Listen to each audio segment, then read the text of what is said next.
إن الحمد لله نحمده ونستعينه ونستغفره ونعوذ بالله من شرور أنفسنا ومن سيئات أعمالنا من يهده الله فلا مضل له ومن يضلل فلا هادي له أشهد أن لا إله إلا الله وحده لا شريك له وأشهد أن محمدا عبده ورسوله يا أيها الذين آمنوا اتقوا الله حق تقاته ولا تموتن إلا وأنتم مسلمون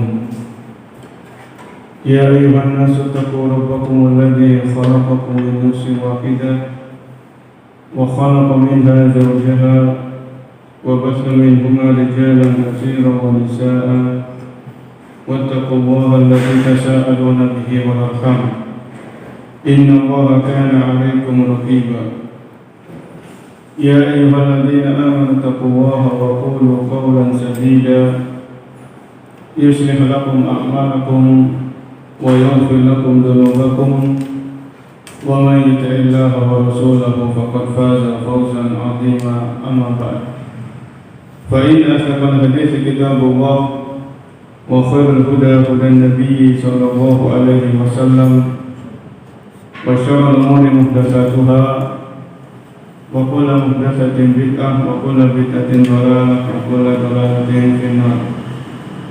Para hadirin kaum muslimin dan muslimah yang semoga senantiasa dirahmati Allah Subhanahu wa taala. Alhamdulillah, pada pagi hari ini kita masih diberikan banyak sekali kenikmatan. Nikmat iman, nikmat Islam, nikmat sehat, nikmat kecukupan, nikmat waktu luang, dan nikmat-nikmat yang lainnya. Yang apabila kita berusaha menghitung nikmat Allah, maka kita tidak akan mampu menghitungnya. Di antara nikmat yang Allah berikan kepada kita adalah nikmat dimudahkan dalam thalabul ilm, dimudahkan dalam menuntut ilmu agama. Karena dengan menuntut ilmu, jalan menuju surga akan dimudahkan oleh Allah Subhanahu wa taala. Oleh karena itu, para jemaah yang dimuliakan oleh Allah, kita tidak boleh lupa untuk senantiasa memohon kepada Allah ilmu yang bermanfaat, dan kita berlindung kepadanya dari ilmu yang tidak bermanfaat. Pada kesempatan pagi hari ini, yaitu Ahad ketiga, insyaallah kita akan membahas sebuah kitab yang berjudul Al-Kabair. Kita akan membahas sebuah kitab yang berjudul Al-Kabair, yaitu dosa-dosa besar. Dosa-dosa besar. Yang dimana di kitab ini ditulis oleh seorang ahli ilmu yang bernama Al-Imam Adz-Dzahabi rahimahullahu ta'ala. Nama beliau aslinya, sebelum kita masuk kepada pembahasan kitab ini, para jemaah yang Allah muliakan, nama beliau Al-Imam Adz-Dzahabi, beliau bernama Muhammad bin Ahmad bin Utsman Adz-Dzahabi. Ya, Adz-Dzahabi ini semacam penisbatan. Jadi terkadang kita mendapatkan perkataan namanya Imam Nawawi, ini bukan nama beliau. Jadi ini nama penisbatan kepada sebuah tempat yang di situ ahli ilmu itu berada. Ya. Maka nama beliau, nama Imam Adz-Dzahabi adalah namanya beliau Muhammad, ya, bin Ahmad bin Utsman Adz-Dzahabi rahimahullahu taala. Al-Imam Adz-Dzahabi, beliau lahir tahun 673 Hijriah. Beliau lahir tahun 673 Hijriah. Kemudian beliau meninggal tahun 748. Tahun 748. Sehingga kurang lebih usianya beliau sekitar berapa? 60 tahunan. Sekitar 60 tahunan. Dan beliau ini memiliki banyak sekali tulisan-tulisan atau buku-buku yang tersebar di perpustakaan-perpustakaan kaum muslimin. Ini setelah kita mengenal siapa penulis buku yang akan kita bahas, baru kemudian kita memasuki buku yang beliau tulis ini, yaitu kitab Al-Kabair. Kitab apa? Al-Kabair. Mungkin ada yang bertanya, kenapa kita perlu mempelajari atau kenapa kita perlu membahas materi tentang Al-Kabair atau dosa-dosa besar? Maka dalam hal ini ada sebuah penyair yang dia pernah mengatakan dalam bahasa Arab, araftu syarra la li syarri walakin li tawqihi wa man la ya'rifu syarra min al-khairi yaqa'u fihi. Jadi penyair itu mengatakan araftu syarra la li syarri, aku mengetahui keburukan, aku mengetahui kejelekan bukan untuk aku lakukan, tapi untuk aku hindari, untuk aku jauhi. Wa man la ya'rifu syarra minal khairi yaqa'u fihi. Barang siapa yang tidak mengetahui antara keburukan dan kebaikan, maka dia khawatirkan orang tersebut jatuh dalam keburukan tanpa dia sadari. Begitu juga para jamaah yang Allah muliakan, ketika kita membahas tentang dosa-dosa besar, ini bukan untuk kita lakukan, bukan untuk kita kerjakan. Kita membahas dosa-dosa besar ini supaya kita tahu, kita paham, kemudian kita jauhi sejauh-jauhnya, kita hindari, ya. Jadi kita mempelajari dosa-dosa besar supaya kita bisa selamat dari dosa-dosa ini, supaya kita bisa menyelamatkan diri kita dan anggota keluarga kita dari dosa-dosa besar, ya.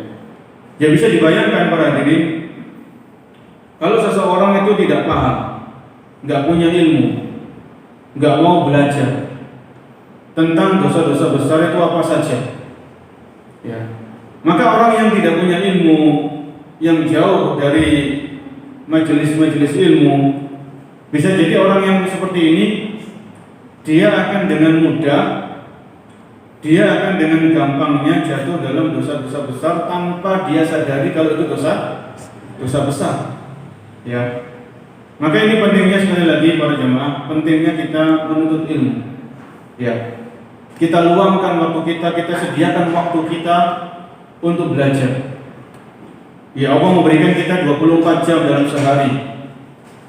Kemudian dalam satu pekan Allah ngasih waktu kepada kita. Masa dalam satu pekan kita nggak punya waktu untuk belajar agama? Ya. Dan dengan belajar agama, dengan belajar apa dosa-dosa besar itu, kemudian untuk kita jauhi, kita akan selamat dari godaan dan tipu daya syaitan. Ya, syaitan siapa syaitan? Syaitan ini musuh bebuyutan kita, musuh yang nyata bagi kita semuanya. Syaitan ini tidak akan tinggal diam. Dia tidak akan santai-santai para jemaah. Syaitan ini akan mengerahkan semua kemampuannya, mengerahkan seluruh potensi yang dia miliki, yang namanya syaitan ini, untuk menggelincirkan anak keturunan Adam alaihissalam. Ya. Dan itu sudah bersumpah, syaitan ini sudah bersumpah. Ketika syaitan atau iblis ini dikeluarkan oleh Allah dari surga, maka syaitan ini sudah bersumpah, ya, untuk menyesatkan seluruh anak Adam, kecuali orang-orang yang dilindungi oleh Allah Subhanahu wa Ta'ala. Ya. Maka syaitan ini punya cara-cara untuk menyesatkan manusia. Di antaranya syaitan ini mengajak manusia, mengajak anak keturunan Adam untuk melakukan dosa-dosa besar. Ya. Ini di antara cara-cara syaitan dalam menggelincirkan manusia. Ya. Dan juga di antara cara-cara syaitan dalam menyesatkan manusia, selain mengajak kepada dosa-dosa besar, adalah syaitan ini menghalang-halangi manusia untuk belajar agama, menghalang-halangi manusia, menghalang-halangi seorang muslim dan muslimah untuk belajar agama. Dibuat sibuk, dibuat malas, seolah-olah nggak ada waktu dan sebagainya. Seorang ahli ilmu yang bernama Al-Imam Ibnul Jauzi, ya ini masih mukadimah ya, kita belum masuk ke kitabnya. Seorang ahli ilmu yang bernama Al-Imam Ibnul Jauzi rahimahullah, beliau pernah berkata, "I'lam anna awwala talbisi iblisin 'ala nas sadhum 'alil ilm." Ketahuilah, cara pertama yang dilakukan oleh iblis dalam menyesatkan manusia adalah menghalang-halangi manusia dari jalan menuntut ilmu. Ketahuilah bahwasanya cara yang pertama yang dilakukan oleh iblis dalam menyesatkan manusia adalah menghalang-halangi mereka dari menuntut ilmu. Ya. Kenapa? Al-Imam Ibnu Jauzi mengatakan li'anna al-ilma nurun. Ya, karena ilmu itu cahaya. Karena ilmu itu cahaya. Kalau seseorang itu punya ilmu, maka syaitan akan lebih sulit dalam menyesatkan orang tersebut. Ya. Berbeda dengan orang-orang yang nggak punya ilmu, orang-orang yang hidup dalam kejahilan, kebodohan, syaitan lebih leluasa, lebih gampang untuk menyesatkan, menggelincirkan orang-orang yang nggak punya ilmu dibandingkan menggelincirkan dan menyesatkan orang-orang yang berilmu. Ya. Jadi apa yang kita lakukan pada pagi hari ini adalah sebuah usaha, sebuah upaya supaya kita bisa terhindar dari jerat-jerat tipu daya syaitan, yaitu dengan menuntut ilmu dan kita mempelajari apa saja dosa-dosa besar sehingga kita bisa menjauhinya dan menghindarinya sampai kita diwafatkan oleh Allah Subhanahu wa taala. Dan kalau kita membahas tentang buku ini, dosa-dosa besar, berarti di sana nanti ada dosa-dosa kecil. Ya. Kalau ada seorang ahli ilmu seperti Al-Imam Adz-Dzahabi, itu beliau membahas dalam kitab ini tentang dosa-dosa besar, maka bisa dipahami di sana ada juga dosa-dosa kecil. Ya, ada dosa-dosa besar, ada juga dosa-dosa kecil. Kemudian bagaimana kita bisa membedakan? Ya, selain kita mempelajari buku ini, bagaimana kita bisa membedakan antara dosa-dosa besar dengan dosa-dosa yang kecil? Dalam hal ini telah dijelaskan oleh para ahli ilmu. Ya, telah dijelaskan oleh para ahli ilmu. Di antara definisi dosa-dosa besar, adalah disebutkan dalam sebuah kitab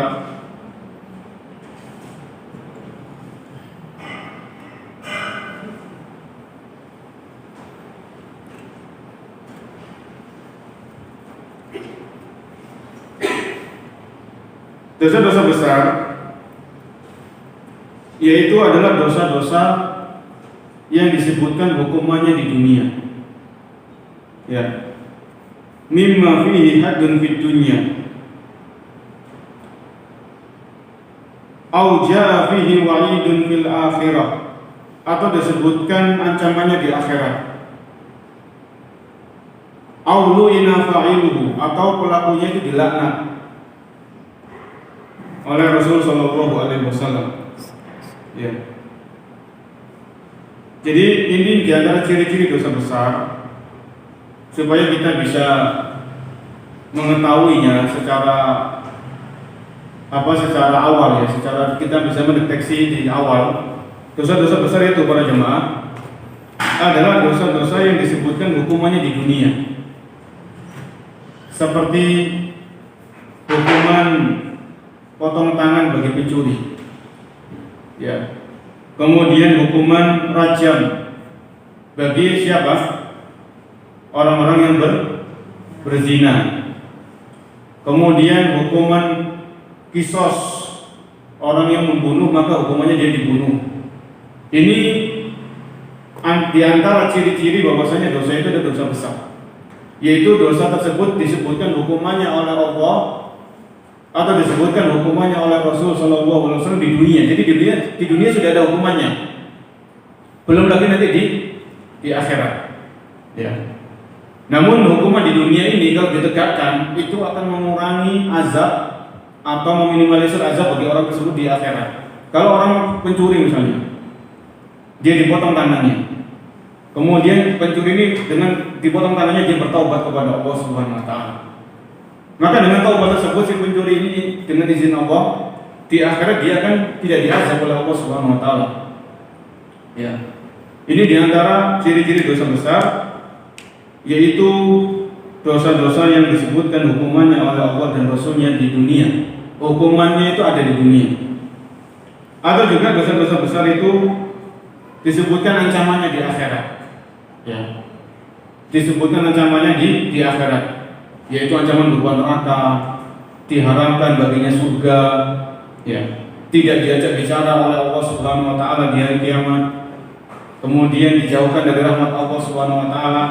Ini banyak, ya, dosa-dosa yang di situ disebutkan ancamannya di akhirat.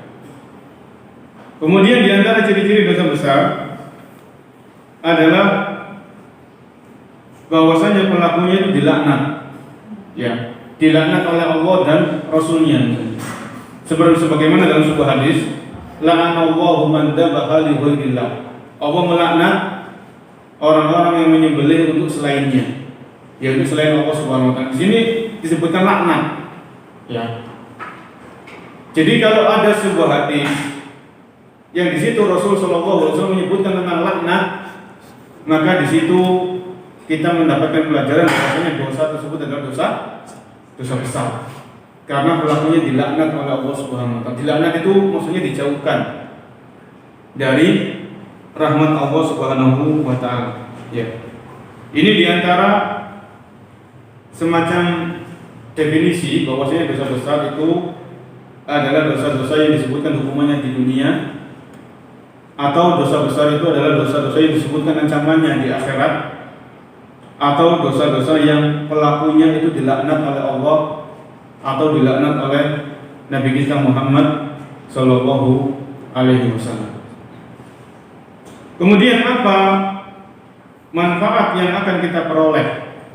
Ya, biasanya kalau kita itu kan lebih semangat kalau tahu manfaatnya.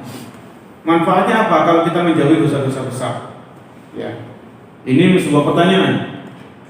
Manfaat apa yang akan kita peroleh atau yang akan kita dapatkan kalau kita semasa hidup kita di dunia ini sampai kita diwafatkan oleh Allah, kita bisa menjauhi dosa-dosa besar?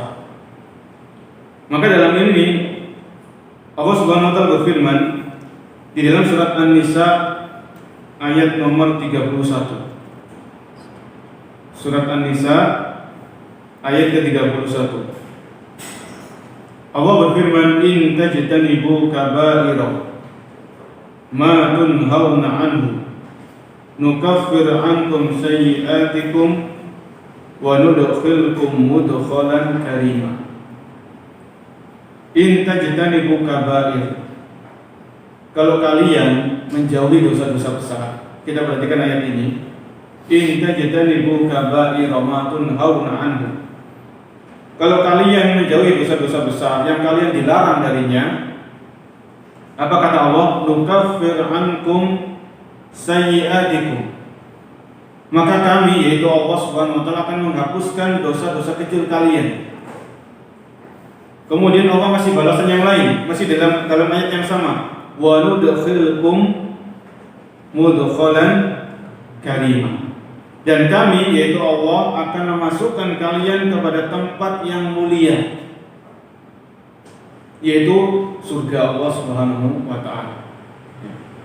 Jadi ayat ini para hadirin yang Allah muliakan, An-Nisa ayat 31, Allah menjelaskan dengan sejelas-jelasnya, segamblang-gamblangnya, orang-orang yang bisa menjauhi dosa-dosa besar, baik muslim ataupun muslimah, semasa hidupnya, maka dosa-dosa kecil itu akan diampuni oleh Allah. Dan di akhirat, orang-orang yang menjauhi dosa besar akan mendapatkan tempat kemuliaan tempat yang penuh dengan kebahagiaan, tempat yang tidak ada lagi kesedihan di dalamnya, tidak ada lagi kecemasan, kegalauan, ya, rasa takut nggak ada, yaitu surga Allah Subhanahu wa Ta'ala. Ini salah satu ayat di antara ayat-ayat yang menjelaskan keutamaan orang-orang yang menjauhi dosa-dosa besar. Itu tadi mukaddimah dari yang akan kita pelajari, yaitu dosa-dosa besar, mulai dari nama penulis ini siapa, kapan beliau lahir, kapan beliau wafat, kemudian definisi dosa besar itu apa, dan kemudian keutamaan yang akan diperoleh bagi seorang muslim dan muslimah yang bisa menjauhi dosa-dosa besar yang disebutkan oleh Allah dalam Al-Quran atau disebutkan oleh Rasul dalam hadis-hadis beliau. Sekarang kita masuk kepada pembahasan yang pertama, yaitu Al-Kabiratul Ula.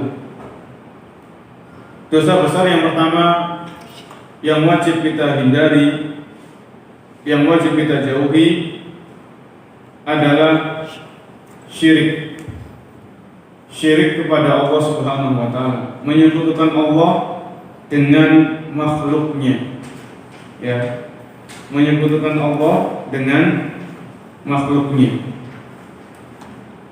Di sini Al-Imam Adz-Dzahabi rahimahullahu taala mengatakan, Al-kabiratul ula asyirku billahi ta'ala. Dosa besar yang pertama adalah kesyirikan kepada Allah Subhanahu wa Ta'ala. Apa itu syirik? Ya. Apa yang dimaksud dengan kesyirikan? Yang di sini syirik adalah dosa besar. Karena terkadang kita mendapatkan di masyarakat sebagian orang itu ngomong kepada temannya, kamu jangan syirik dong, gitu kan ya. Kamu jangan syirik. Syirik yang dimaksud oleh orang tadi adalah kamu jangan iri, gitu ya. Kamu jangan dengki sama saya, gitu. Ini syirik yang berlaku di sebagian orang yang muncul atau keluar dari lisan-lisan seseorang ketika dia ngomong kepada temannya, kamu jangan syirik. Namun yang harus kita pahami di sini syirik sebagaimana disebutkan oleh Al-Imam Adz-Dzahabi rahimahullah, wa huwa an taj'ala lillahi niddan wa huwa khalaqaka. Syirik adalah engkau menjadikan untuk Allah sekutu. Wa huwa khalaqaka, padahal Allah zat yang telah menciptakan kamu. Ya. Jadi syirik itu ketika seorang muslim dan muslimah menjadikan sekutu bagi Allah Subhanahu wa Ta'ala. Padahal kita semuanya meyakini Allah yang menciptakan kita. Ini kata Imam Adz-Dzahabi, wa huwa an taj'ala lillahi niddan wa huwa khalaqaka, yaitu Anda menjadikan bagi Allah sekutu dan Allah yang menciptakan Anda, menciptakan kita semuanya. Kemudian Imam Adz-Dzahabi mengatakan, wa ta'budu ma'ahu ghairahu. Kesyirikan itu juga ketika seseorang beribadah kepada Allah dan di saat yang bersamaan dia beribadah kepada selain Allah. Ini termasuk kesyirikan. Ya, dia menyembah Allah, dia beribadah kepada Allah, dia sholat, dia puasa Ramadan, dia umroh dan haji, tapi orang ini di saat yang lain dia beribadah kepada selain Allah Subhanahu wa Ta'ala. Wa ta'budu ma'ahu ghairahu min hajarin aw basharin aw syamsin aw qamarin aw nabiyyin aw syaikhin aw jinniyin aw najmin aw malaka aw ghaira dzalik. Yaitu termasuk kesyirikan adalah ketika seseorang menyembah kepada Allah dan di saat yang lain, di waktu yang lain dia juga menyembah kepada selain Allah. Bisa berupa batu-batuan, menyembah kepada batu, menyembah kepada kuburan orang-orang yang soleh, disembah kuburannya, atau basyar, atau menyembah kepada manusia, au syamsin, au menyembah kepada matahari, atau menyembah kepada bulan, atau menyembah kepada nabi, atau menyembah kepada orang-orang soleh yang sudah mati, atau menyembah kepada jin, menyembah kepada bintang, atau yang selainnya. Ya, ini adalah salah satu gambaran kesyirikan yang disebutkan oleh penulis, yaitu Al-Imam Adz-Dzahabi rahmatullahi alaih. Yaitu seseorang ketika dia menyembah kepada Allah, beribadah kepada Allah, tapi dia juga beribadah kepada selain Allah Subhanahu wa taala. Kesyirikan ini adalah sesuatu yang diperangi oleh Rasul sallallahu alaihi wasallam. Ya, Nabi kita Muhammad sallallahu alaihi wasallam. Itu ketika beliau diutus oleh Allah, ya ayyuhal muddatsir, wahai orang yang berselimut, qum fa'andir, bangunlah dan berikanlah peringatan. Ya, di sini Allah Subhanahu wa taala memerintahkan Rasulnya untuk memberikan peringatan kepada manusia dari bahaya syirik. Ya. Allah Subhanahu wa taala memerintahkan Rasulnya yang mulia agar mengingatkan bahaya kesyirikan. Qum fa'andir. Ya, wa rabbaka fakabbir, dan Tuhanmu agungkanlah. Mengagungkan Allah itu dengan tauhid, memurnikan ibadah hanya untuk Allah Subhanahu wa taala. Ya. Sehingga Rasul sallallahu alaihi wasallam beliau selama 13 tahun di Mekah. Ya. Jadi kalau kita buka lembaran-lembaran sejarah, itu beliau sallallahu alaihi wasallam kurang lebih 13 tahun di Mekah. Kemudian berapa tahun di Madinah? 10 tahun beliau di Madinah. Ya. Selama 13 tahun ini para jemaah, beliau setiap hari, setiap saat mengajak orang-orang untuk bertauhid, memurnikan ibadah hanya untuk Allah Subhanahu wa taala, meninggalkan ibadah-ibadah kepada patung, kepada matahari, kepada bulan, kepada bintang, kepada malaikat, dan sebagainya. Ya, karena waktu itu di atas Ka'bah itu ada patung-patung yang disembah. Ya, di atas Ka'bah itu ada patung-patung yang disembah oleh orang-orang Quraisy, orang-orang musyrik. Ya, sehingga di situ Rasul Shallallahu Alaihi Wasallam mengajak orang-orang musyrik, mengajak orang-orang kafir agar mereka hanya beribadah kepada Allah, meninggalkan sesembahan-sesembahan yang disembah selain Allah Subhanahu wa taala. Maka di sini terjadi kegegeran. Ya. Abu Lahab, siapa Abu Lahab ini? Pamannya Nabi sallallahu alaihi wasallam. Abu Lahab ini sebelum Nabi Muhammad diutus oleh Allah menjadi nabi dan rasul, Abu Lahab sangat cinta kepada Nabi. Gembira dengan kelahiran Nabi, senang. Ya. Sampai-sampai Abu Lahab ini beliau punya 2 anak laki-laki, 2 putra, itu dinikahkan dengan putrinya Nabi Sallallahu Alaihi Wasallam, yaitu Ruqayyah dan Ummu Kulsum radhiyallahu. Ya. Maka ketika Rasul Sallallahu Alaihi Wasallam mendakwahkan tauhid, menjelaskan bahaya syirik, maka Abu Lahab ini memerintahkan kedua putranya untuk menceraikan putrinya Nabi Sallallahu Alaihi Wasallam. Ya. Karena Abu Lahab ini benci dengan dakwahnya Nabi, dakwah tauhid, memberantas kesyirikan. Ini nggak suka Abu Lahab. Ya, ini nggak disukai oleh Abu Lahab. Ketika Rasulullah SAW pergi datang ke pasar-pasar, mengajak manusia, wahai manusia, ucapkan la ilaha illallah, kalian akan beruntung. Ini Nabi SAW, beliau datang ke pasar. Ketika musim haji, beliau menyampaikan tauhid, menjelaskan tentang bahaya syirik. Ini Rasul. Kemudian Abu Lahab ini di belakangnya Nabi, dibuntuti sama Abu Lahab ini. Jangan kau dengar orang ini, jangan kau dengar orang ini. Bahasanya Abu Lahab. Ya. Jadi di saat Nabi mendakwahkan tauhid, menjelaskan tentang bahaya syirik, Abu Lahab ini orang terdepan di antara orang-orang terdepan yang memusuhi dakwahnya beliau. Ya, dakwahnya Rasulullah SAW. Bahkan di dalam Al-Quran, aja'alal alihata ilahan wahidan.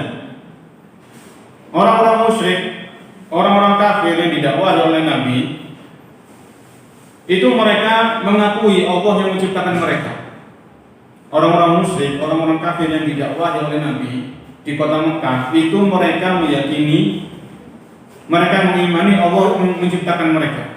Allah yang mengatur alam semestanya dan isinya. Ya.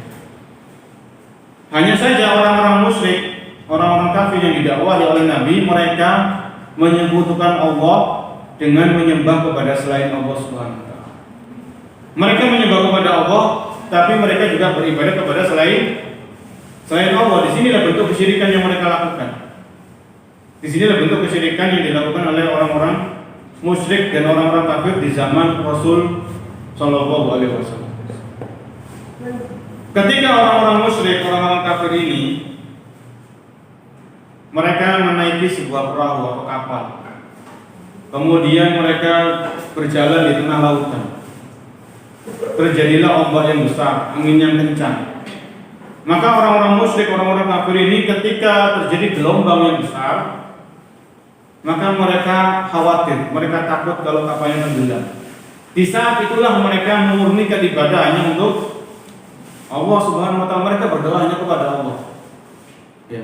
Karena pada waktu itu mereka yakin yang bisa menyelamatkan mereka dari malapetaka saat itu adalah Allah Subhanahu wa taala.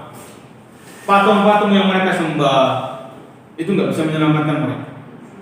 Ya. Ini fitrahnya manusia. Namun ketika orang-orang musyrik, orang-orang kafir ini setelah selamat dari gelombang yang besar, mereka selamat sampai ke daratan, mereka kembali kepada kesyirikan. Mereka tetap menyembah kepada selain Allah Subhanahu wa taala. Inilah yang diperangi oleh baginda Nabi alaihi salatu wasallam. Baik, kita kembali kepada kitab atau kembali pada pembahasan bahwasanya syirik ini adalah termasuk dosa-dosa besar. Di sini Imam Ad-Dhahabi membawakan beberapa ayat. Allah Subhanahu wa taala berfirman di dalam surat An-Nisa ayat 48. Surat An-Nisa. An-Nisa artinya apa? Para wanita. Ini Allah Subhanahu wa taala Islam memuliakan wanita. Jadi dalam Al-Quran Allah menyebutkan surat An-Nisa. Tidak ada surat Ar-Rijal gitu ya, laki-laki tidak ada. Dahulu sebelum Islam itu datang, kita tahu sendiri bagaimana orang-orang jahiliyah itu merendahkan wanita. Mereka tidak senang kalau punya anak wanita. Ya. Jadi kalau mereka punya anak perempuan itu dikubur hidup-hidup. Maka setelah Islam ini datang, maka Islam memuliakan kaum wanita. Di dalam surat An-Nisa ayat 48, Allah berfirman, Innallaha la yaghfiru ay yushraka bihi wa yaghfiru ma duna dzalika liman yasha. Sesungguhnya Allah Subhanahu wa taala tidak akan mengampuni orang-orang yang melakukan kesyirikan kepadanya. Wa yaghfiru ma duna dzalika liman yasha. Dan Allah mengampuni dosa-dosa yang selain kesyirikan liman yasha, bagi siapa-siapa yang dikehendaki oleh Allah Subhanahu wa taala. Ayat ini mengabarkan kepada kita. Di dalam ayat ini Allah menjelaskan kepada kita bahwasanya dosa syirik ini kalau pelakunya itu enggak taubat sampai dia meninggal dunia. Jadi pelaku kesyirikan ini tahu kalau itu syirik, kemudian dia enggak mau taubat sampai dia meninggal dunia, maka orang yang seperti ini innallaha la yaghfiru an yushraka bihi. Allah tidak akan mengampuni orang tersebut.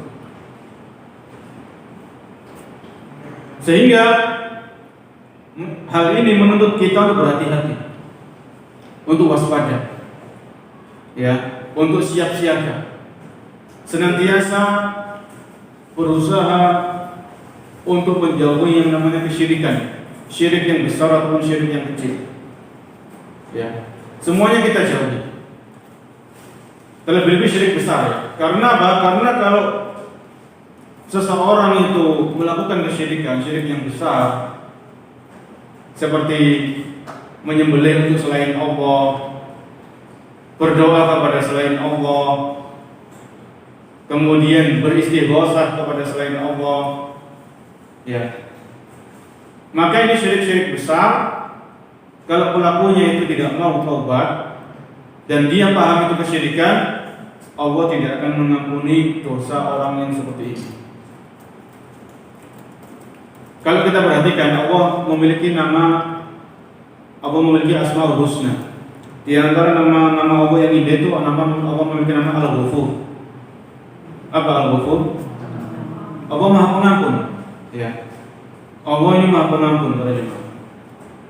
Sebesar apapun dosa, sebanyak apapun maksiat yang pernah kita lakukan, selama kita benar-benar serius, kita benar-benar mohon ampun kepada Allah, maka yakinlah Allah akan mengampuni dosa-dosa kita. Ya, kita nggak boleh putus asa. Ya, mungkin kita punya masa lalu yang buruk, punya masa lalu yang suram. Kita jauh dari agama Allah Subhanahu wa taala. Ya. Maka masa lalu kita yang buruk, masa lalu kita yang suram itu kita perbaiki. Kita mohon ampun kepada Allah atas dosa-dosa kita di masa yang lalu. Ya. Kalau kita benar-benar memohon ampun, maka Allah Al-Ghafur. Allah akan mengampuni. Ya.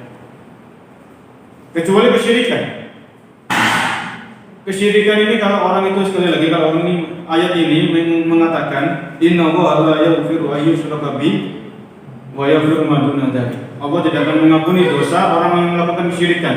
Ini adalah kalau orang itu meninggal dalam keadaan melakukan kesyirikan dan dia tahu itu syirik dan dia tidak bertaubat, maka orang seperti ini tidak akan diampuni. Adapun kalau orang pernah melakukan kesyirikan, kemudian dia belajar, dia tahu, dia dikasih tahu, dia dikasih penjelasan, oh ini nggak boleh, oh ini syirik. Kemudian orang itu meninggalkan, kemudian orang itu bertaubat, maka orang yang seperti ini akan diampuni oleh Allah Subhanahu wa taala. Ya. Jadi kalau orang itu masih hidup melakukan kesyirikan dan dia tahu itu syirik, kemudian dia menjauhi, dia bertaubat dan dia memperbaiki diri, maka ini Allah akan mengampuni dosa orang tersebut. Ya. Jadi dalam ayat ini wa yaghfiru ma duna dzalika liman yasha. Dan Allah mengampuni dosa-dosa yang selain kesyirikan bagi yang Allah kehendaki. Ya. Bagi yang Allah kehendaki.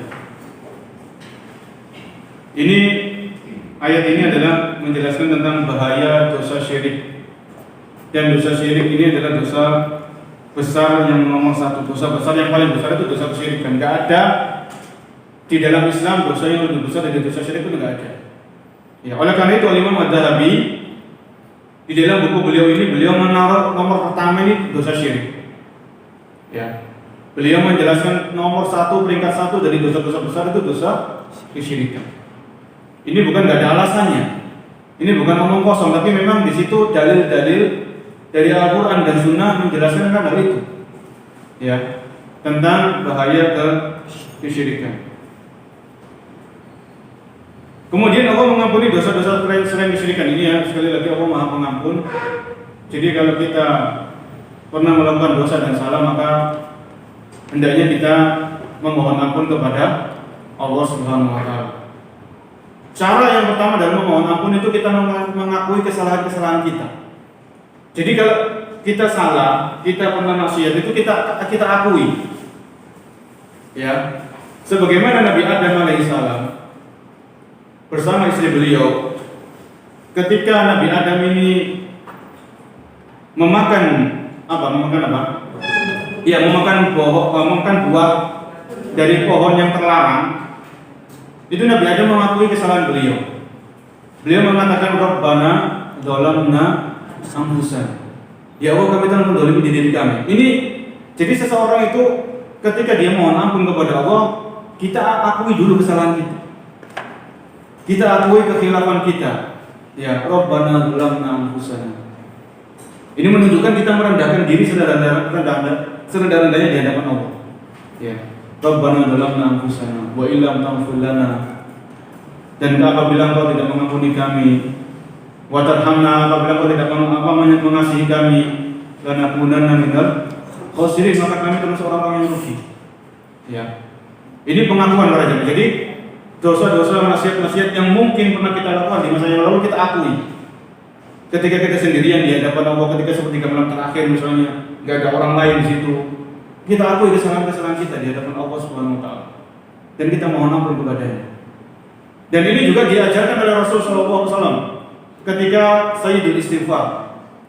Sayyidul Istighfar, Allahumma anta rabbi la ilaha illa anta khalaqtani. Di sini di lafaz Sayyidul Istighfar itu apa? Wa abu laka bidambi faghfirli. Artinya apa? Wa abu laka bidambi. Ya Allah, aku mengakui dosa-dosaku. Ya. Wa abu laka bidambi. Ya Allah, aku mengaku kepadamu atas dosa-dosaku. Faghfirli, maka ampunilah. Ya, ini kalau enaknya orang itu paham bahasa Arab, terutama paham tentang doa-doa yang dia baca ketika sehari-hari. Ya. Jadi kalau kita baca Rabbana dzalamna itu bukan hanya sekedar lisan, tapi kita memahami isinya, kita memahami maknanya. Begitu juga pula zikir-zikir sehari-hari, zikir pagi dan petang. Itu kita pahami maknanya, itu insya Allah akan lebih bermanfaat ya dalam kehidupan kita sehari-hari. Baik, di sini Imam Adz-Dzahabi membawakan ayat yang lain tentang bahaya syirik. Bahwasanya syirik ini dosa besar yang nomor 1. Allah berfirman, innahu man yusyrik billah faqad harrama Allahu alaihi al-jannata wa ma'wahu an-nar. Ini surat apa? Al-Maidah ayat berapa? 72. Ini ayat yang lain yang menjelaskan kepada kita bahwa syirik ini bukan dosa yang main-main. Ini bukan dosa yang biasa. Ini bukan dosa yang bisa dianggap remeh. Semua dosa itu tidak bisa dianggap remeh. Terlebih-lebih dosa syirik.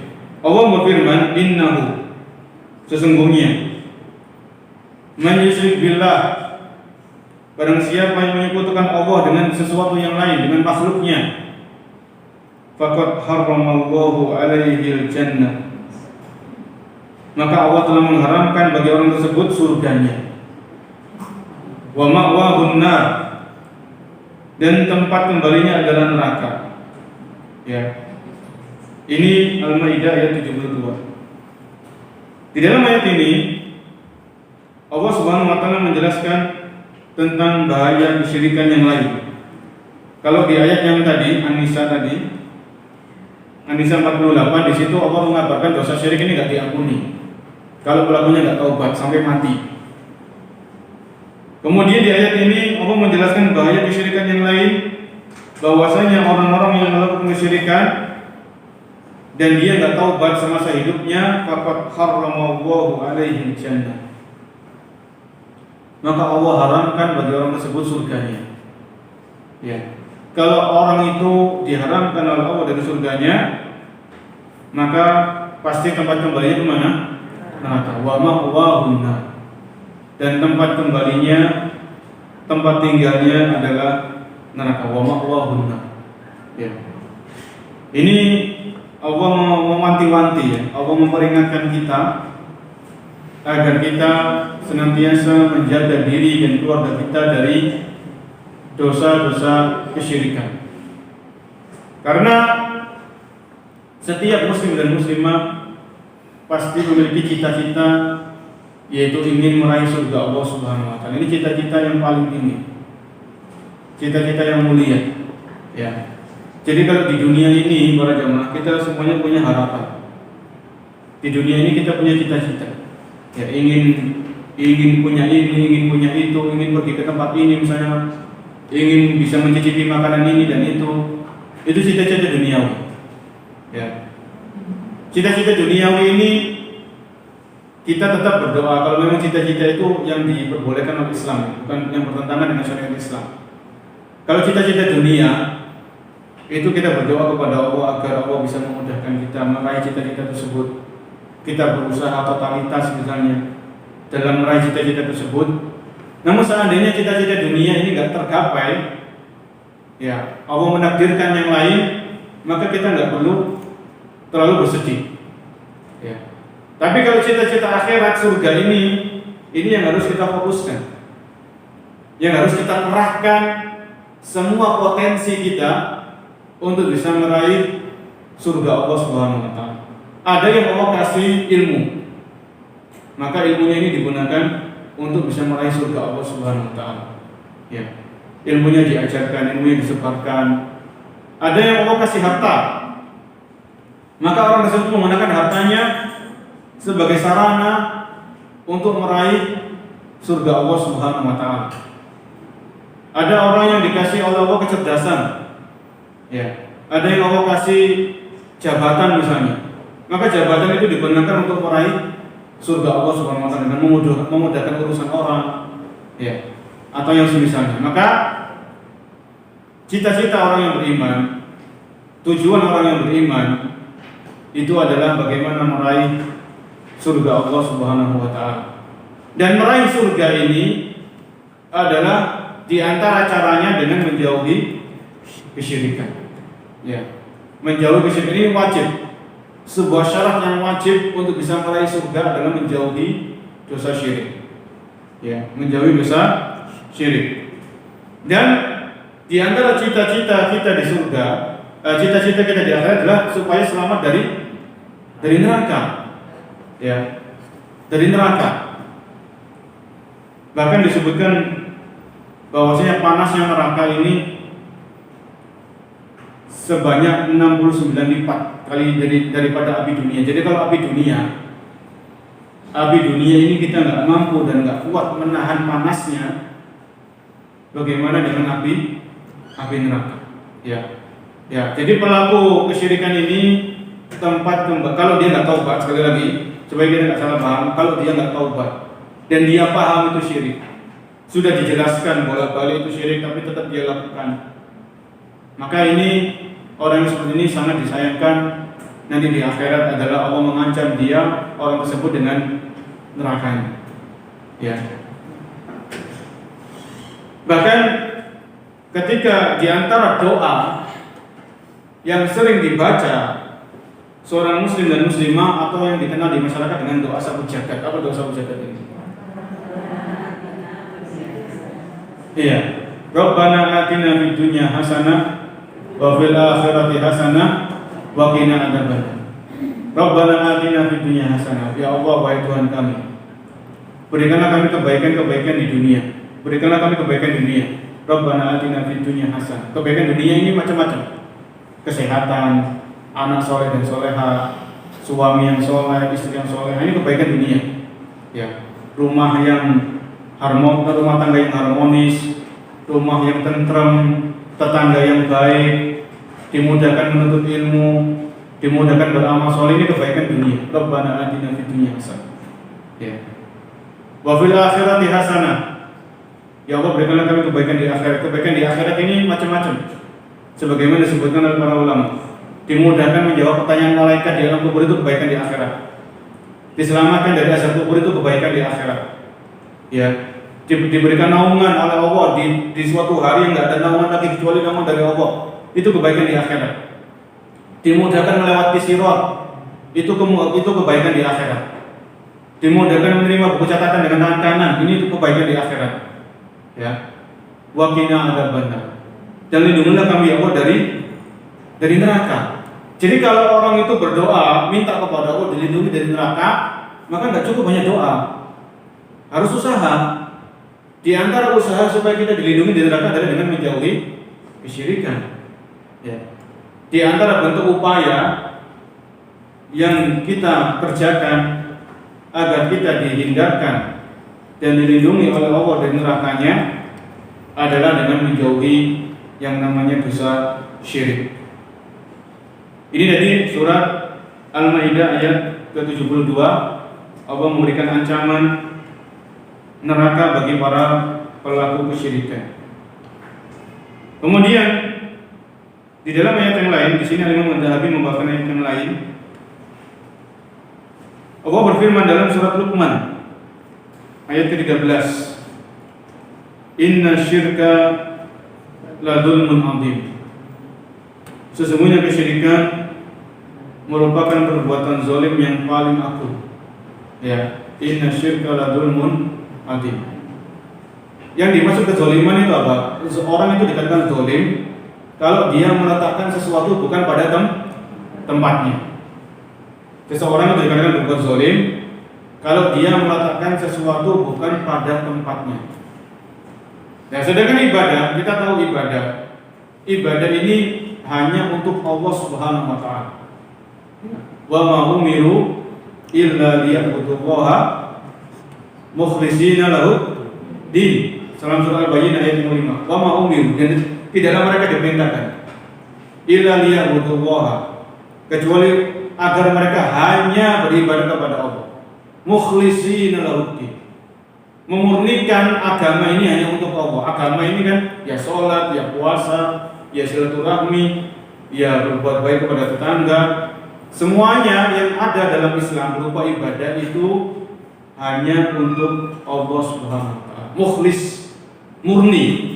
Yang namanya mukhlis itu murni, enggak ada campuran-campurannya.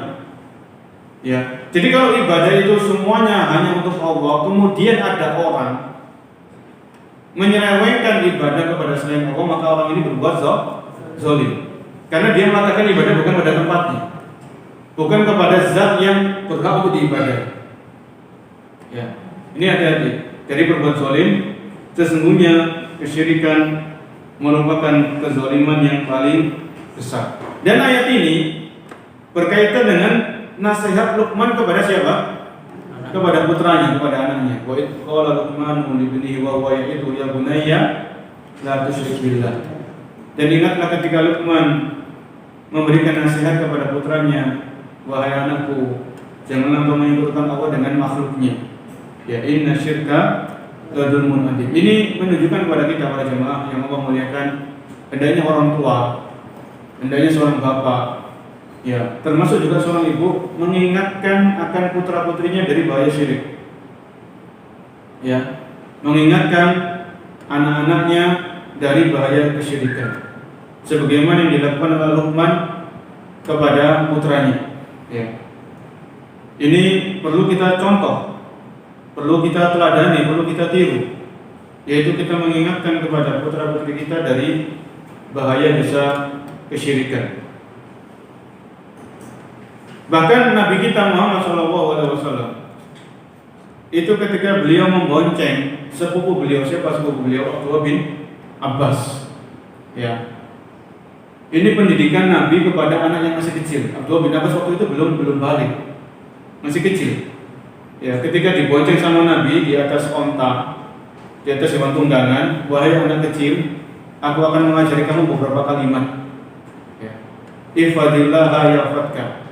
Jagalah Allah, niscaya Allah akan menjagamu. Ya, jagalah perintah-perintah Allah, tinggalkan larangan-larangan Allah, maka Allah akan menjagamu. Ya, ihfadillah tajidhu tujahak. Ya, maka jagalah Allah, niscaya engkau akan mendapati Allah akan di hadapanmu. Idza sa'alta fas'alillah. Ini Nabi mengajari anak kecil ini supaya bertauhid, jauh dari syirik. Kalau engkau mintalah kepada siapa? Mintalah kepada Allah Subhanahu wa taala. Ya. Jadi ajarkan anak-anak kita itu tauhid. Selain kita mengingatkan mereka dari bahaya syirik, maka ajarkan anak-anak kita menguatkan tauhid mereka. Kalau kamu minta dulu kepada Allah. Ya. Jadi anak itu dibiasakan sebelum minta kepada bapaknya, sebelum minta kepada uminya, minta kepada Allah. Ya. Faidah sahabat, sebagaimana Nabi mengatakan kepada sepupu beliau Abdullah bin Abbas yang waktu itu masih kecil, tidak saat fasalillah. Kalau kau mintalah kepada Allah. Dikit-dikit minta kepada Allah, dikit-dikit minta kepada Allah. Perkara-perkara yang menurut kita remeh minta kepada Allah Subhanahu wa taala. Ya. Supaya apa? Supaya anak ini terdidik di atas tauhid. Ya. Dia selalu minta dan berdoa kepada Allah Subhanahu wa taala. Ya. Ini anak-anak seperti ini dia akan terdidik di atas tauhid yang kokoh. Dan dia akan menjauhi yang namanya kesyirikan. Kemudian kita lanjutkan di sini. Berkata Imam Adz-Dzahabi rahimahullah, "Faman asyraka billahi ta'ala." Barang siapa yang menyekutukan Allah dengan makhluknya, summa mata musyrikan, kemudian dia mati dalam melakukan kesyirikan, fa huwa min ashabin nari qat'an, maka dia adalah termasuk penghuni neraka Allah Subhanahu wa taala. Ya. Jadi ini orang-orang yang meninggal dunia dalam keadaan melakukan kesyirikan dan orang tersebut tidak bertaubat kepada Allah Subhanahu wa taala. Ini khusus dosa syirik. Adapun dosa-dosa besar yang lain, ya, yang pelakunya belum taubat, maka keyakinan Ahlussunnah wal Jamaah, orang seperti ini kembali kepada kehendak Allah Subhanahu wa taala. Kalau Allah mengampuni, kalau Allah berkehendak, Allah akan mengampuni orang ini. Apabila Allah berkehendak, Allah akan mengazab orang tersebut. Ini selain dosa syirik. Ya, misalnya ada orang korupsi, kemudian orang ini tahu korupsi itu haram, kemudian dia nggak taubat sampai dia mati, meninggal dalam keadaan tetap berkorupsi, maka orang seperti ini kembali kepada kehendak Allah Subhanahu wa taala. Karena ini dosa selain dosa syirik, ini dosa besar, korupsi itu dosa besar. Karena termasuk mencuri. Ya, termasuk mencuri ini dosa besar. Tapi kalau seandainya pelakunya nggak taubat, kemudian meninggal, maka ini dibawa kehendak Allah Subhanahu wa taala. Ya, karena selain dosa syirik. Kemudian di sini beliau mengatakan kama anna man amana billah wa mata mu'minan fa huwa min ashabil jannah wa in udzib. Begitu juga orang-orang yang beriman kepada Allah. Beriman kepada Allah. Beriman kepada Allah ini termasuk beriman bahwasanya Allah yang menciptakan kita. Allah yang memberikan rezeki kepada kita. Allah yang menghidupkan dan mematikan. Allah yang mengatur alam semesta ini dan isinya. Allah yang mengetahui hal-hal yang gaib. Ya, selain Allah tidak ada yang tahu tentang hal-hal yang gaib. Ya. Kemudian beriman bahwasanya hanya Allah yang berhak diibadahi. Kemudian beriman tentang bahwasanya Allah memiliki nama-nama yang indah atau kita kenal dengan Asmaul Husna, dan Allah memiliki sifat-sifat yang mulia, sifat-sifat yang sempurna. Ini termasuk iman kepada Allah. Kama anna man amana billah. Begitu pula orang-orang yang beriman kepada Allah, wa mata mu'minan, dan dia meninggal dalam keadaan beriman, fa huwa min ashabil jannah, maka dia termasuk penghuni surga. Wa in udzib, walaupun dia harus diazab dulu. Ya. Jadi di sini para jemaah yang Allah muliakan, orang masuk surga itu ada dua macam. Ada orang yang langsung bisa masuk surga tanpa diazab, tanpa mampir ke neraka. Ini ada orang seperti ini. Ya.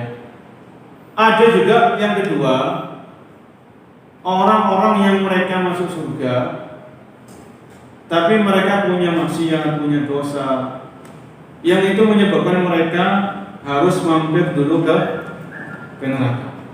Sampai dosa mereka dibersihkan oleh Allah Subhanahu wa taala, kemudian Allah memerintahkan menghendaki orang ini untuk masuk ke dalam surga.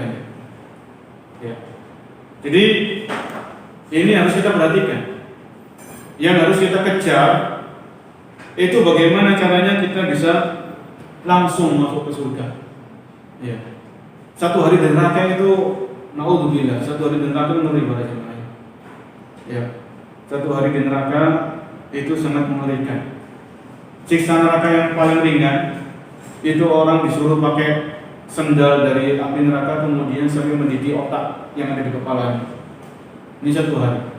Ya, itu azab neraka yang paling ringan yang Allah berikan kepada Abu Thalib. Abu Thalib ini orang kafir, pamannya Nabi. Ya, didakwahi sama Nabi, disuruh sama Nabi mengucapkan la ilaha illallah, tapi Abu Thalib ini nggak mau. Sampai dia meninggal dalam keadaan kafir atau dalam keadaan musyrik. Ya. Kemudian Nabi meminta kepada Allah supaya Abu Thalib ini kasih siksaan yang ringan. Ya. Jadi bagaimana caranya kita bisa meraih surga Allah langsung tanpa hisab dan tanpa azab. Ya, itu luar biasa. Begitu juga orang yang masuk neraka berarti ada dua. Orang yang masuk neraka itu kekal dalam neraka, orang-orang kafir, orang-orang ateis, ya, orang-orang komunis, orang-orang munafik, ini kekal dalam neraka. Ada orang yang di neraka tapi dia nggak kekal, dia harus bersihkan dosa-dosanya. Ini orang-orang yang beriman, ya. Yang penting di dalam hatinya itu masih ada keimanan, walaupun seberat biji sawi. Itu orang yang punya iman dalam hatinya masih punya kesempatan untuk meraih surga Allah Subhanahu wa Ta'ala. Ya. Sebagaimana ketika orang itu, seorang muslim maupun muslimah, ketika dia memiliki ibadah yang banyak, dia punya pahala sholat, dia punya pahala haji, dia punya pahala infak, dia punya pahala silaturahmi, pahalanya banyak. Bahkan kalau diumpamakan pahalanya justru besar gunung. Ya. Tapi orang ini ketika di dunia suka mencaci maki, suka membuli, suka menyebarkan aib saudaranya, suka lisannya nggak terjaga, banyak orang yang terzolimi. Maka akan ditegakkan di hari kiamat itu ditegakkan keadilan. Orang-orang yang terzolimi akan didatangkan untuk menuntut, sehingga orang yang banyak pahalanya ini diambil oleh Allah, pahalanya diberikan kepada orang yang dizolimi. Ya. Jadi orang ini ibadahnya banyak, pahalanya banyak, dan sedikit lagi itu bisa masuk surga sebetulnya. Sedikit lagi bisa masuk surga. Tapi harus ada keadilan, dan Allah Maha Adil. Harus ada keadilan yang ditegakkan. Ya. Kalau ada masih hutang-hutang yang belum terbayar, hutang-hutang yang belum terlunasi, maka disitulah akan ada pelunasan. Ya. Kebaikan-kebaikan orang ini diambil, diberikan kepada orang yang dizalimi, sampai kebaikannya habis. Kebaikannya habis, nol. Ya. Kemudian kalau sudah nol kebaikannya, dosa-dosa orang yang zalimi diambil dikasihkan kepada orang yang berbuat zalim. Akhirnya orang ini yang sedikit lagi masuk surga, dia harus diceburkan dulu ke dalam neraka. Akibat lisannya yang tidak terjaga misalnya, akibat akhlak buruknya dan sebagainya. Ya. Baik, di sini Al-Imam Adz-Dzahabi membawakan hadis-hadis Rasul sallallahu alaihi wasallam tentang bahaya syirik. Kalau tadi yang kita baca, yang kita simak adalah ayat-ayat Al-Qur'an tentang bahaya kesyirikan. Kemudian di sini Imam Adz-Dzahabi membawakan hadis Nabi, wa qala Nabi sallallahu alaihi wasallam. Rasul alaihi salatu wasallam bersabda, "Ala unabbiukum bi akbaril kaba'ir." Ya, maukah kalian aku tunjukkan dosa besar yang paling besar? Ya, ini Nabi bersabda kepada para sahabat beliau dan kepada kita semuanya umat beliau. Ala unabbiukum, maukah aku tunjukkan kepada kalian dosa besar yang paling besar, bi akbaril kaba'ir. Jadi sudah dosa besar yang paling besar. Kemudian Nabi menyebutkan al-isyraku billah. Ya. Di antara dosa besar yang paling besar sebagaimana hadis ini adalah menyebutkan Allah dengan makhluknya, menyebutkan Allah dengan sesuatu yang lain. Ya. Ini hadis ini jelas dan gamblang, yang di situ Nabi menjelaskan dosa besar yang paling besar, yang nomor satu adalah dosa kesyirikan. Karena bahaya syirik ini, ya karena syirik ini dosa yang besar, dosa yang bahaya. Seorang Nabi yang mulia, Nabi Ibrahim alaihissalam, itu beliau berdoa kepada Allah supaya dijauhkan dari kesyirikan. Ya, Rabbi ja'al hadzal balada aminah wajnubni wa baniya an na'budal asnam. Ya Allah, jadikanlah negeri ini, yaitu kota Makkah, menjadi negeri yang aman, dan jauhkanlah diriku, jauhkanlah anak cucuku dari menyembah patung dan berhala. Ini Nabi Ibrahim. Ya, Nabi Ibrahim yang beliau mendakwakan tauhid, yang menjelaskan bahaya syirik kepada kaumnya siang dan malam. Ya. Beliau sendiri, Nabi Ibrahim, merasa tidak aman dari dosa syirik ini. Dan setiap muslim dan muslimah nggak boleh merasa aman dari dosa syirik. Ya, kalau Nabi Ibrahim saja, seorang nabi dan rasul, seorang nabi ulul azmi yang diberikan mukjizat oleh Allah Subhanahu wa taala, itu beliau nggak merasa aman dari dosa syirik.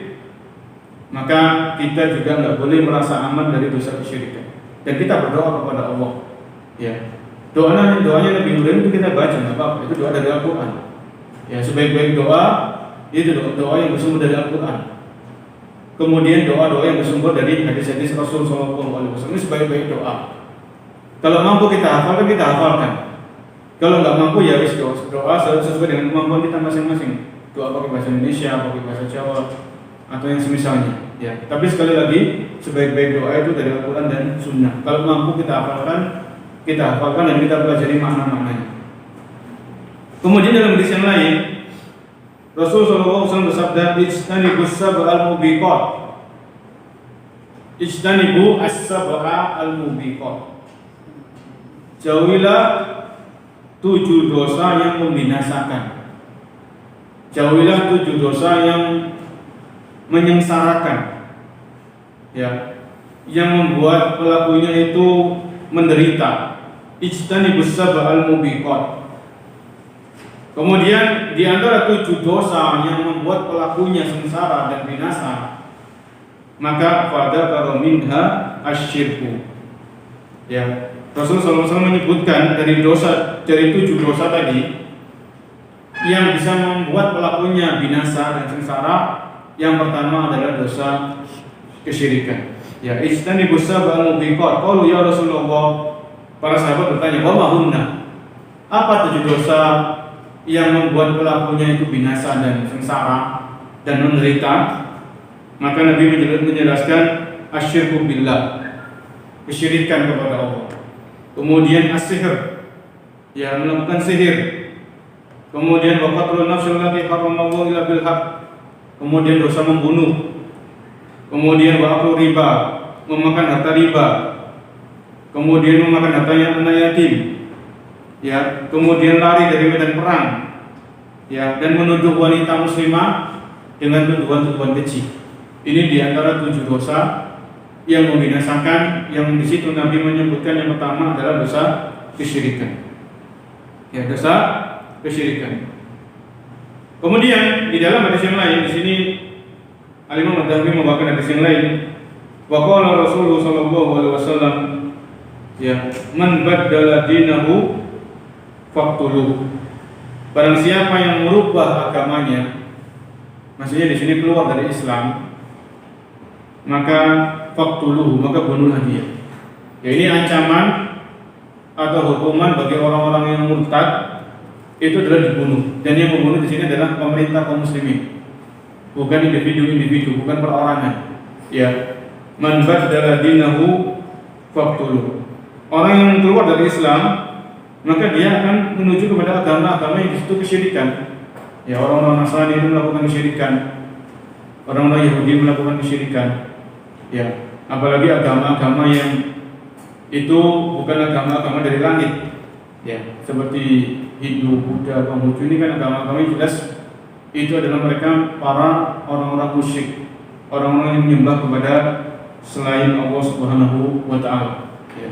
Ini di antara hadis-hadis yang dibawakan oleh Al-Imam Ad-Dahabi yang menjelaskan kepada kita semuanya tentang bahaya dosa kesyirikan. Dan memang syirik ini para jamaah luas pembahasannya ya. Kesyirikan ini pembahasannya sangat luas dan insya Allah mungkin bisa dibahas dalam pembahasan kitab tauhid. Ada yang kajian kitab tauhid ya. Ya. Jadi nanti pembahasan syirik ini bisa dibahas secara mendetail, secara terperinci, panjang lebar itu dalam kitab tauhid. Ya. Di situ Syekh Muhammad bin Abdul Wahab menjelaskan tentang pentingnya tauhid dan tentang bahaya kesyirikan dan contoh-contoh kesyirikan yang sering terjadi atau yang masih terjadi di zaman kita saat ini. Ya. Jadi kesyirikan ini terkadang ada lewat film-film, tontonan-tontonan. Ya. Maka kalau kita kadang orang tua nggak hati-hati, dikhawatirkan anak-anak kita melihat tontonan-tontonan atau film-film yang itu jelas bau-bau kesyirikan itu kental. Ya, seperti film kartun Krishna, ya, atau yang semisalnya lah. Itu ada di salah satu stasiun televisi nasional itu ya. Itu ada. Jadi Film-film itu memang buatan orang-orang non-muslim, kemungkinan besar buatan mereka yang itu disebarkan di negeri kaum muslimin, dikhawatirkan mempengaruhi akidah, ya, mempengaruhi akidah kaum muslimin, ya, mempengaruhi akidah anak-anak kita, ya. Terlebih-lebih anak-anak itu sekolah di sekolah negeri, ya, sekolah-sekolah umum yang di situ pelajaran agama itu seminggu sekali, apalagi di situ pelajaran agama yang dijelaskan tentang bahaya syirik, ya. Kemudian di kehidupan sehari dicekoki dengan film-film seperti itu, maka akidah mereka terancam, ya. Mereka tidak tahu mana yang syirik, mana yang bukan. Mereka tidak tahu lagi tentang mana yang tauhid, mana yang bukan, disebabkan karena pendidikan yang ada di sekolah, kemudian pendidikan yang ada di masyarakat, bahkan mungkin pendidikan yang di rumah juga, yang di rumah orang tuanya kurang kritis, kurang perhatian terhadap anak-anaknya. Ini tadi penjelasan dari dosa besar yang pertama, yaitu dosa kesyirikan, yang semoga Allah SWT menjauhkan kita dan anak cucu kita dari bahaya dosa kesyirikan, ya. Bahkan Nabi Yakub alaihissalam ketika beliau akan meninggal, beliau itu bertanya kepada Mada ta'buduna min ba'di, ya. Jadi Nabi Yakub ketika beliau meninggal itu beliau bertanya kepada anak-anaknya, Mada ta'buduna min ba'di, apa yang akan kalian sembah setelah aku meninggal, ya.